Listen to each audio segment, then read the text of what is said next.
There he is. There he is. Happy Wednesday, my friend. How are you? What's up, C? What a day of baseball we had yesterday. You kidding? Woo! Woo, woo, woo, woo. Oh All my! right, dude. Yeah, this might be an extra juicy, extra long edition, playoff edition of baseball today, presented to you by our good friends at Dugout Mugs. Coming up, we are going to tell you, believe it or not, how Dugout Mugs is giving away $25,000 worth of product over the next week and how you can be a part of it. So you just got to stay tuned for that. That's right. I'll repeat it. $25,000. Man, oh man. But today I feel like $1,000,000 because I got to sit my fat ass on a couch and watch hours and hours of scintillating baseball. So let's start with the nightcap, if you don't mind. Astros saved their season. Altuve, the game-tying homer in the eighth. Then they explode in the ninth inning against Nathan Eovaldi. We had the missed call, the clutch hit by Castro, the clutch hit by Michael Brantley. They just pile on and on and on. Your biggest takeaway from last night's game was? Well, the Astros aren't dead, so that's a big takeaway. But my favorite thing that happened last night was the Jason Castro at bat. Look, there's so many factors that were working against him in that inning.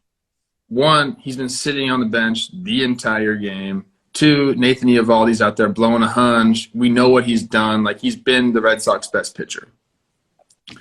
Fenway Park, people, does not have a visitor's cage just like sitting right behind the dugout. Like, you got to go up the steps, through the dugout, through a concourse, and it's a little cage that's new. It's recent. They had to put that in. But to be an American League player, not go through the pinch hitting thing throughout the season, sit your butt on the bench for, 8 innings? Come out and giving it bat like that, tie the game up, that's the biggest at bat of the year for them. And he said it after the game. That's the biggest hit of my career. It was an incredible at bat, tied the game up. No, they went ahead on that, excuse me. Yeah. Save the season, save the series. So you got to tip your cap to Jason Castro, Stanford guy. So he's a smart guy, calculated, went up there and did the damn thing. So a few things about that at bat. He had more than 40 at-bats in a category that they call late and close. And what defines late and close? That's the seventh inning or later with your team tied, ahead by 1 run, or you have the tying run at least in the on-deck circle. So they're talking about a pressure at bat. He had over an 1,100 OPS in that situation this year. So that is the right guy. There is no question about it. This does not happen.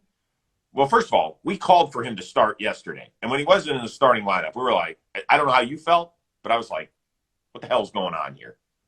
We got a right-handed pitcher on the mound. I know what Martin Maldonado means to that team. But the Red Sox don't steal bases for the most part in the playoffs. They're mashing in the playoffs. Your pitchers aren't getting it done anyway. Now, maybe it was the right move because he ended up weaving and engineering away using multiple pitchers to get this thing done. And that bullpen pitched 7 2/3 of nearly flawless baseball. Gave up 4 hits, struck out 10, and that's the biggest reason why the series is tied at 2. Because it could have gone – Greinke got 4 outs. It could have gone sideways. So that was awesome by them. The missed call by Laz Diaz. What is your take on the entire situation? Look, they miss calls. Umpires miss calls every single game, all game long. Mm-hmm. The bottom line, everyone's crying for robot umpires, robot strike zone. I get it. Times like these, yeah, it makes sense.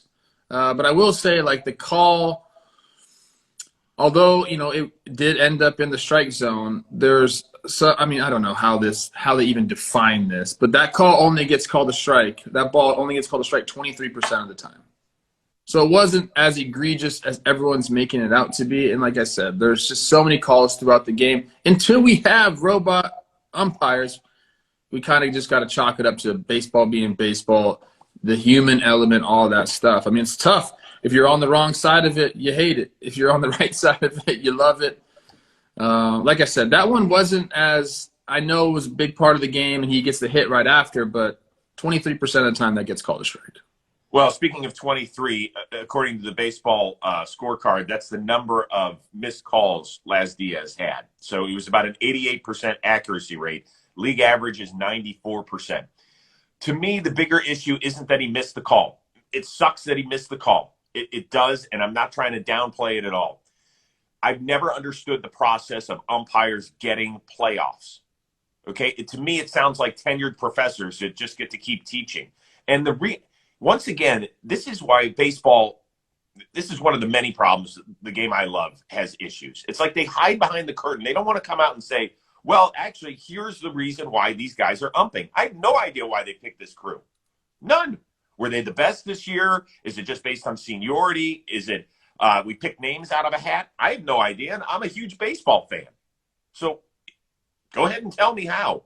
And then, people say, well, he's got to be held accountable. Well, the being held accountable part doesn't happen on the night of him working home plate in Game 4 of the ALCS. I'm sorry, that's too late. If you're not good enough at your job, you shouldn't be there in the first place. If the league wants to come out and say, here's the reason Laz Diaz is working the ALCS, then we'll all be like, okay, he had a terrible night. He had a terrible night, and he was a good umpire during the season. I don't think that's the case. And that's the problem with this. We have our most average umpires averaging the most critical games. Yeah, and holding umpires accountable works both ways. You hold them accountable when they're faulting. You also should hold them accountable when they're doing well. I agree with you. We should have the best plate umpires behind the plate in these big games. Laz is not one of those. Joe West, even though he had that great game that we said in the playoffs, he's also not one of those. It is a seniority type thing. I honestly also, I know umpires. I just talked to Jim Wolf about his placement in the ALCS, and even then, I don't know why he was placed there. I'm not saying that Jim Wolf shouldn't be there. I actually think he's a really good umpire. I'm just saying you're right. We don't know why these guys are picked, and that would be nice. Number one, to know, and then number two, they should change the process. Let's put the best guys. Let's reward these dudes. Most of the time, the young guys are better in the zone because they're not 65. Like your eyes start to go. The game speed. Yes. Let's give those guys who are all season long doing it, let's give them a chance in the postseason. Let's let them get that little extra cash. So a few things here. For people that say Laz Diaz cost the Red Sox the game, that is an inaccurate statement. It's totally false. The game was tied. So let's just play this scenario out. Called strike 3. We moved to the bottom of the 9th. I didn't know if Boston was going to win. I didn't know if it was going to go extras. It's the same morons that say Bill Buckner cost the Red Sox the '86 World Series. If he fields the ground ball and beats Mookie to the base, game's tied. Game's tied. Yeah. We don't know. The Mets could have won in extra innings. So stop with that narrative. I hate that part of it.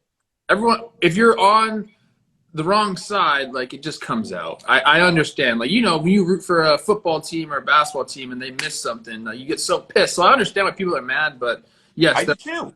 It's not guaranteed anything for the Red Sox. You want to get the call right. Number one. Right. That's just the bottom line here, and we need to start holding umpires accountable both ways.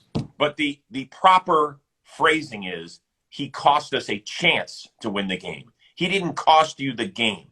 There is a total difference. Yep. Total difference. Okay? Can we agree on that? I agree on that. Number 2, I see a lot of people wishing you a happy birthday in the chat. Is this true? It's not my birthday. What? I didn't see any of that. Why are people wishing me that? I saw it earlier, and I just wanted to make sure. Can I just wish you a happy Wednesday? Happy birthday, Wednesday. June 15th. Don't ever forget that, okay? I won't. I'll put it right here. Happy Wednesday to you. Happy. All right, let's move on. Yeah. So now we're tied at 2s. The series is guaranteed to get back to Houston. Has all the momentum shifted to that dugout? I don't think all the momentum has shifted to the dugout. I don't think that. I do think the Astros obviously gained some momentum there. They gained some more confidence because, look, they went and did it against the Red Sox 2 best pitchers. Whitlock gives up the homer to Altuve. Eovaldi comes in. They score a bunch of runs off him. So that builds your confidence up because, Cora was trying to slam the freaking door last night. Or, he brought in Whitlock. Didn't work out. And he's like, I'll keep it tight. Let me bring my other dude. Didn't work out. So, I mean, when you're on the Astros, you're like, hey, there's not one pitcher out there that can stop us. And that's what you take into today's game and the rest of the series. So I don't think they have all the momentum. I think the Red Sox are just fine. They can answer back just fine. Framber versus Sale is going to be interesting. That didn't really work out for either team. The first game that happened. So it's obviously very good for the Astros to get that W, and I think more so just on the confidence side. The momentum is, I would say, 50-50 right now. Yeah, here's why it can't totally be there. Because I know they've got Game 5 to play, but we know that Eovaldi's going to start Game 6. We know who's going to start Game 6 for the Astros. How's Garcia's knee? Can Odorizzi respond? Like, there's a lot of questions there. A ton of pressure on Framber Valdez. He has got to give them a minimum. This is a minimum for their Game 1 starter. 4 innings. Minimum. And he can't give up 5 runs in those 4 innings. He has to give them some length.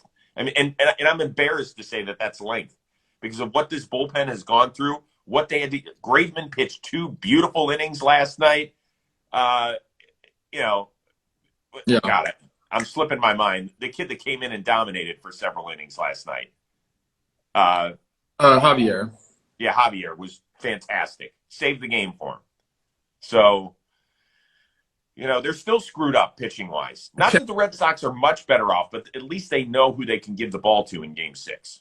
Yeah, no, it's not a perfect plan for the Astros going forward. They definitely need Framber to give them some length, and he can. Like, it wouldn't surprise me tonight if Framber goes out there and throws 6 innings. Like, he has that ability to do it. He does. And they really need him to. But you're totally right. I mean, I think both sides, like the pitching isn't great for both sides.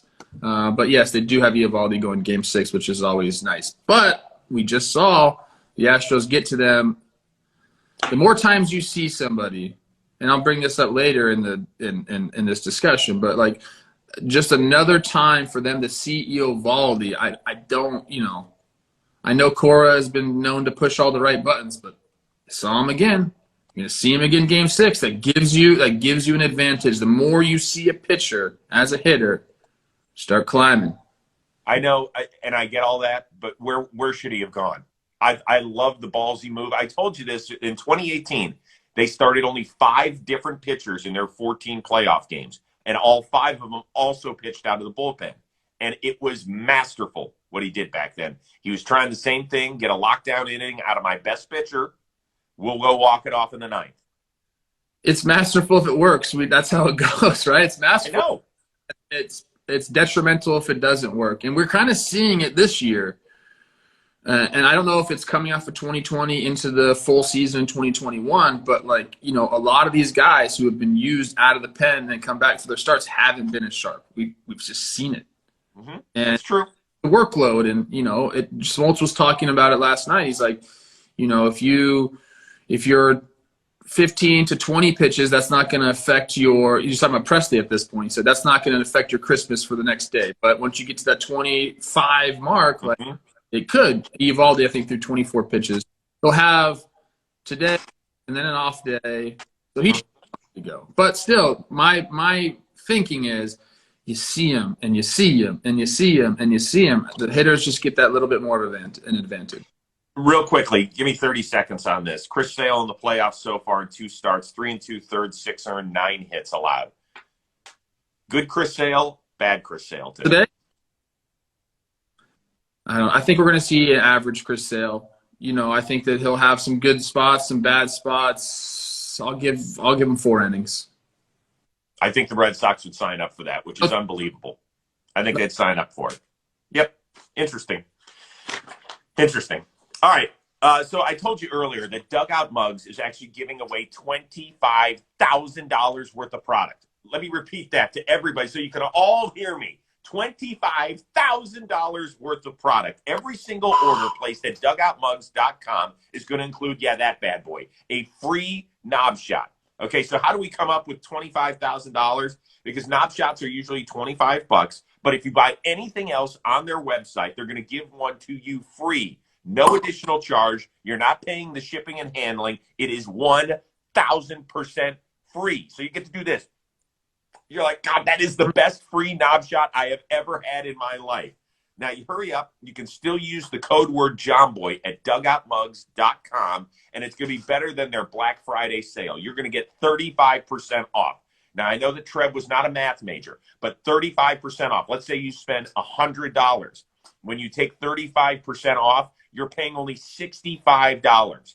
So if you get $100 worth of product, you're only paying $65. Plus, you get a free knob shot that's worth $25. So you're really getting $125 worth of product for $65.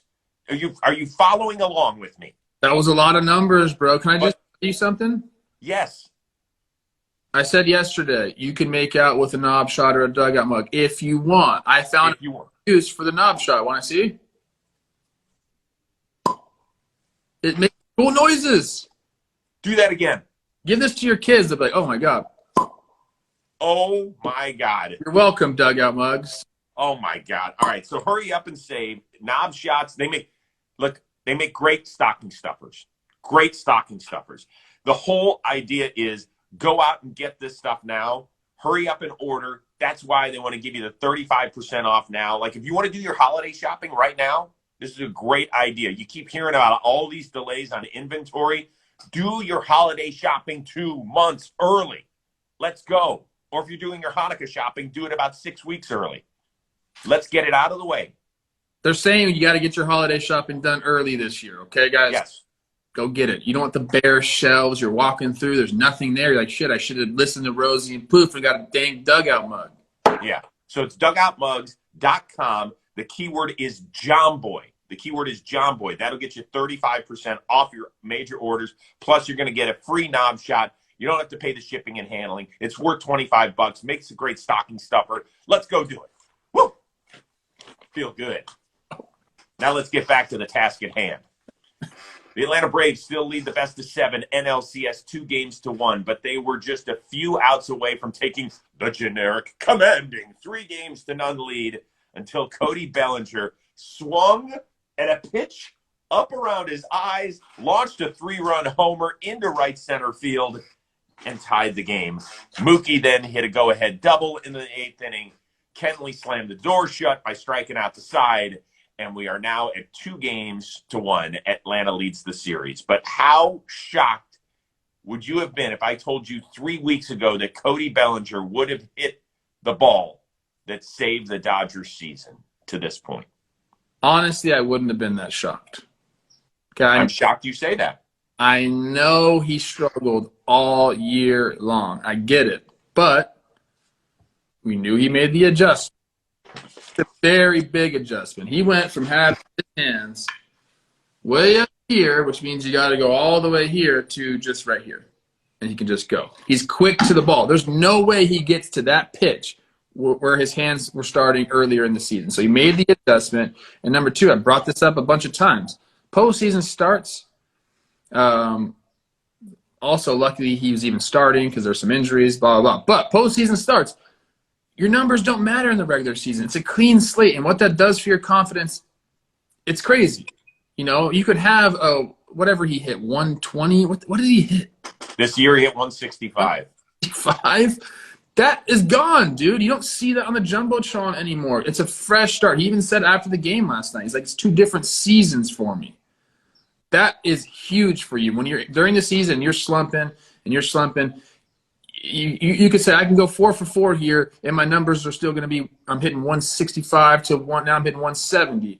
Like, in the postseason, it all changes. The numbers are brand new. It's a new lease on life for Cody B, and he showed it last night. So to answer your question, I wouldn't have been that surprised only because of his track record and the fact that everything resets in the postseason, and he made the adjustment. Let's go, Cody. I was shocked. If you had come to me on October 1st and said Cody Bellinger is going to be a star for the Dodgers in the playoffs, I would have been like, what?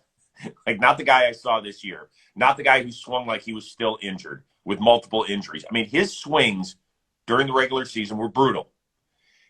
I think what might have turned his playoffs around was that walk in the 9th inning in the wild card game. People forget he was the one that walked before Chris Taylor hit the 2-run bomb to walk it off. when you start, I've always been told by major leaguers, when you start walking during a slump, that means you're seeing the ball better. Accurate? Yeah, 100%. There's a couple things that like, get you out of a slump. One, getting jammed and getting a base hit to right field or a walk is a good one. Even like just getting something positive going. But the walk just tells you're letting the ball travel a little bit deeper, and if you're getting the ball in the strike zone, you're going to be more successful. Yeah. So, and now he's been a star. He got that huge double in game 2 of the divisional round. And then last night was like the Bellinger of old. I mean, I seen him swing through, it felt like 1,097-mile-an-hour fastball around his eyes this year. And for him to get on top of that, I was like, holy shit, I could not believe it happened. I'm happy for him. I remember earlier in the playoffs, I tweeted out, I wonder how much money Cody Bellinger has cost himself. I'm happy that he started to earn it back because I don't root against anybody. I really don't. I'm just, to me, it's one of the bigger stories that we've had in this sport of the last 2 years is what has happened to a guy who was reaching his prime and fell off a mountain productivity-wise. I'd be really scared of Cody if I was the Braves going forward. Because he already was gaining his confidence back little by little throughout the beginning of this postseason. With that homer, the confidence is fully back. And for a guy like him, it's paramount. Like, that's just the kind of person he is. I talked to a few of his buddies, asked him what was going on with him. He wasn't that confident during the season. It was wearing on him.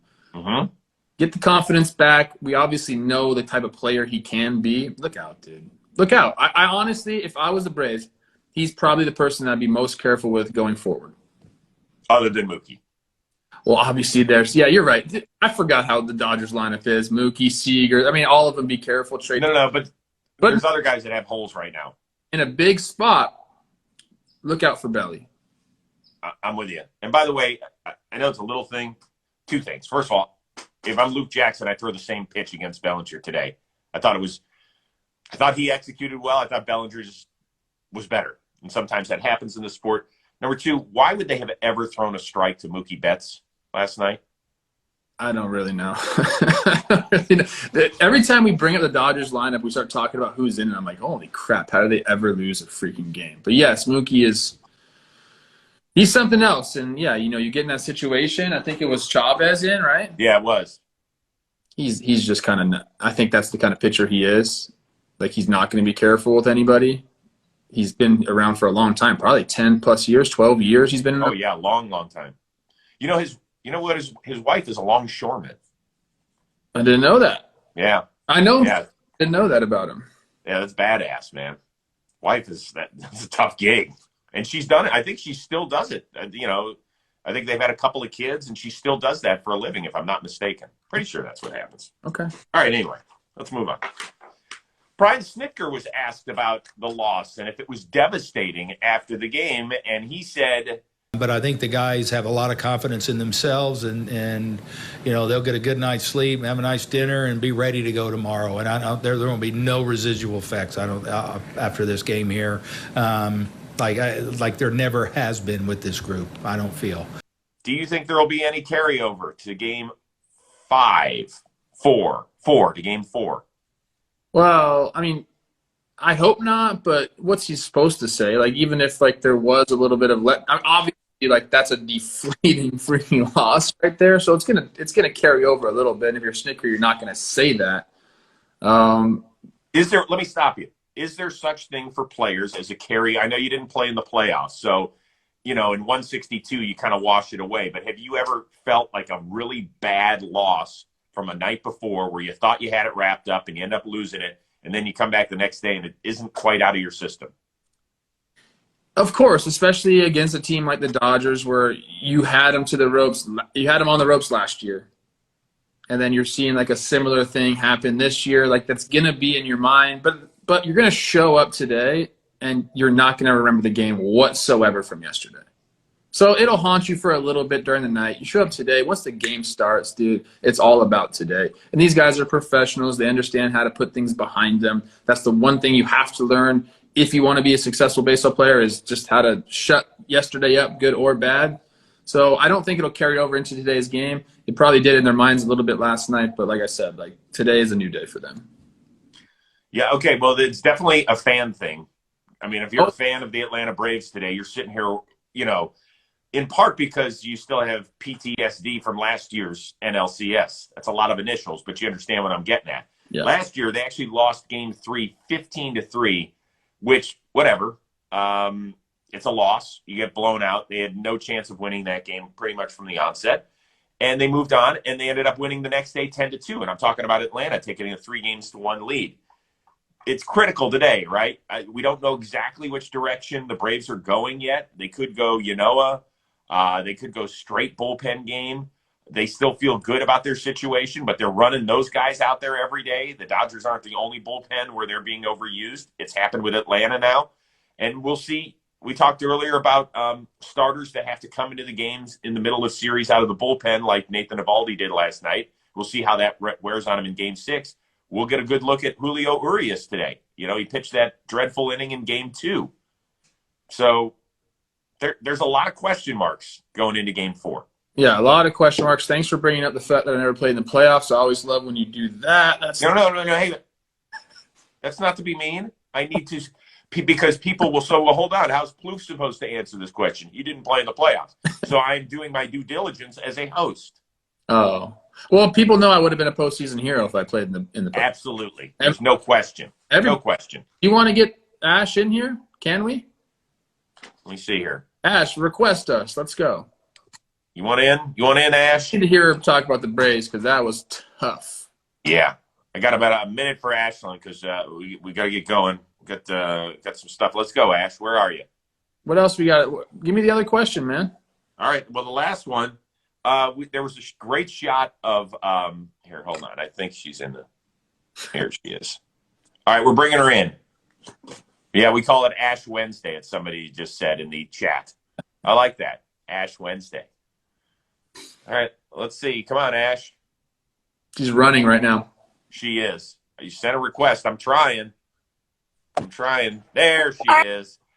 I'm about to be so logical, it's gonna blow y'all's mind. I'm gonna be so logical. You're not. It's gonna be crazy. It's gonna be crazy.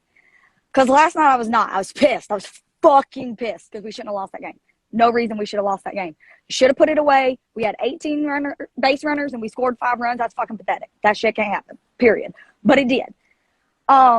Luke's pitch was not a bad pitch. He said he would do it again. He should do it again. Cody Bellinger is Cody fucking Bellinger. He's 2 years removed, right, from MVP? Yes. 3, 2, whatever. 2. Rookie of the year. Like, yes, he sucked this year, but he's still Cody fucking Bellinger. And we don't forget, what was it, game 6 or 7? 7, I think. Yeah, it was 7. Last year, he put it away, went ahead, whatever. Yesterday's done. So, today. Grab a seat. Yeah, today, you just have to go and hit Julio. We've done it before. You have to do it again. We just need one in LA. That's it. We just need one. If you would have told me last week, hey, the Braves are going to lose Walker Buehler's start, okay. Duh. Like, okay. It's demoralizing. It sucks. It's frustrating. However, as far as the team goes, I don't think there's going to be carryover because of fucking the shit that's already happened this year. You had to deal with Marcell Ozuna being an apparent piece of shit, losing that part of the team. You had to come back. You lost our once-in-a-generation player in Ronald Acuna, had to come back. You lost Mike Soroka, who we thought we were going to get back eventually. That's our ace. That's our Maddox. We're supposed to get him back. Lost him again. Never threw a pitch.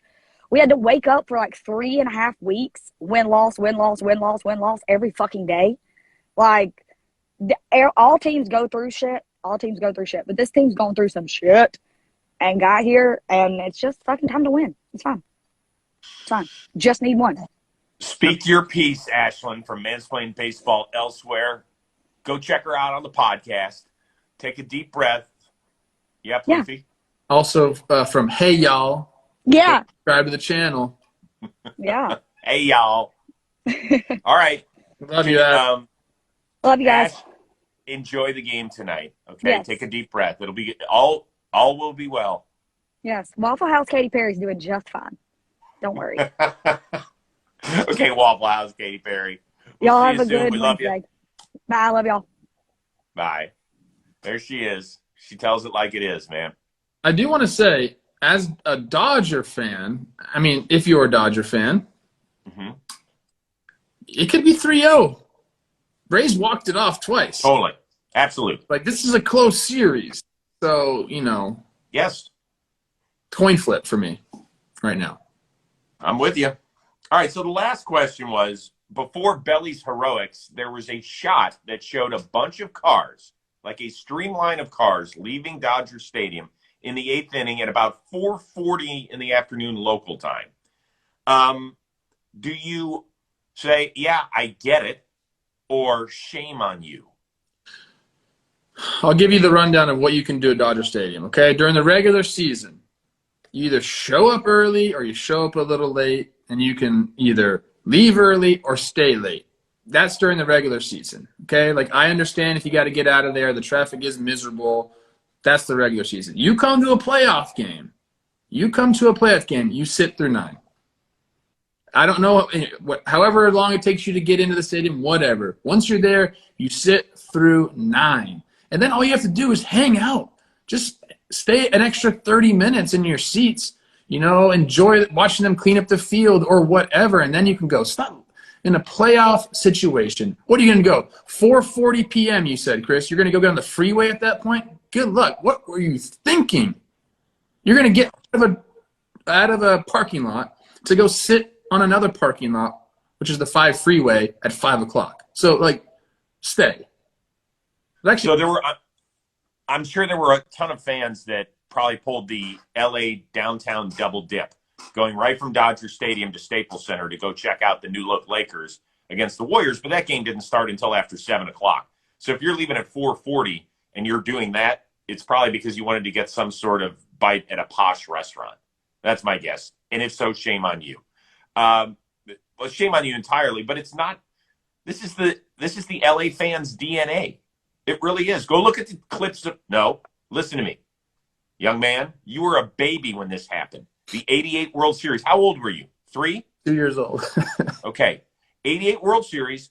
Go look at clips of Kirk Gibson's home run as the ball is sailing out to right field off of Dennis Eckersley.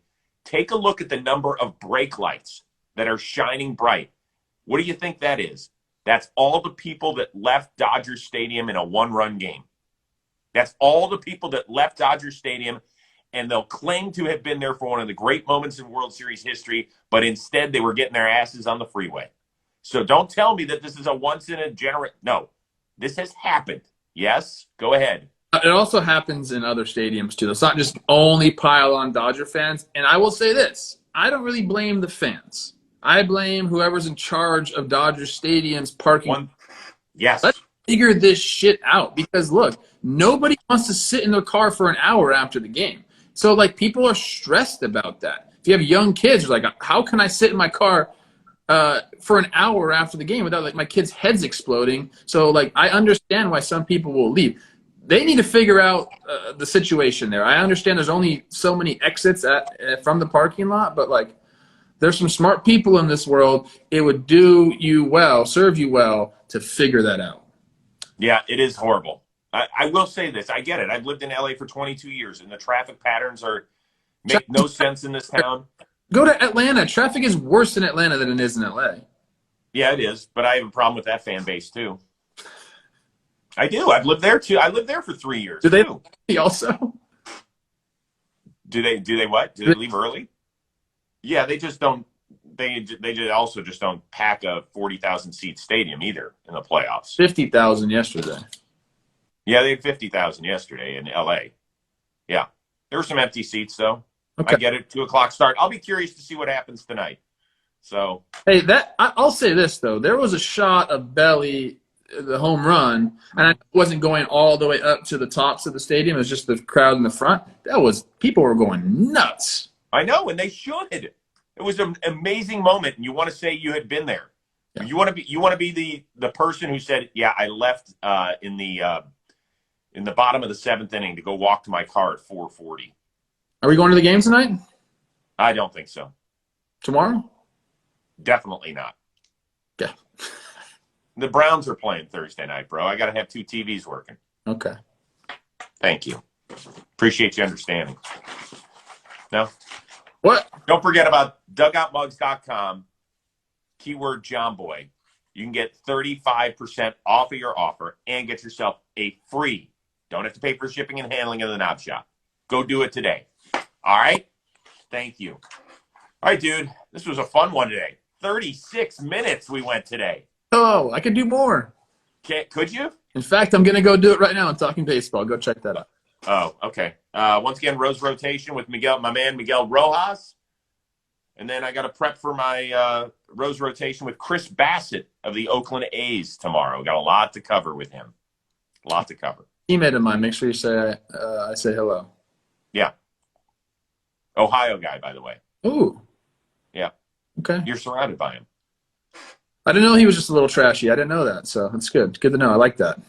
What'd you just say? What? I love people from Ohio, actually. I know a lot of people from Ohio. Yeah, we're nice people. Most of us. I'm kind of. Matt Guerrier. Yes. Shaker Heights, Ohio. Shaker Heights. From my town. Yeah. All right, that's enough. We could have this conversation offline. Everybody have an amazing day. Enjoy your doubleheader baseball Wednesday. We'll see you Thursday, 11 a.m. Eastern, 8 a.m. Pacific, for another edition of Baseball Today. We love you.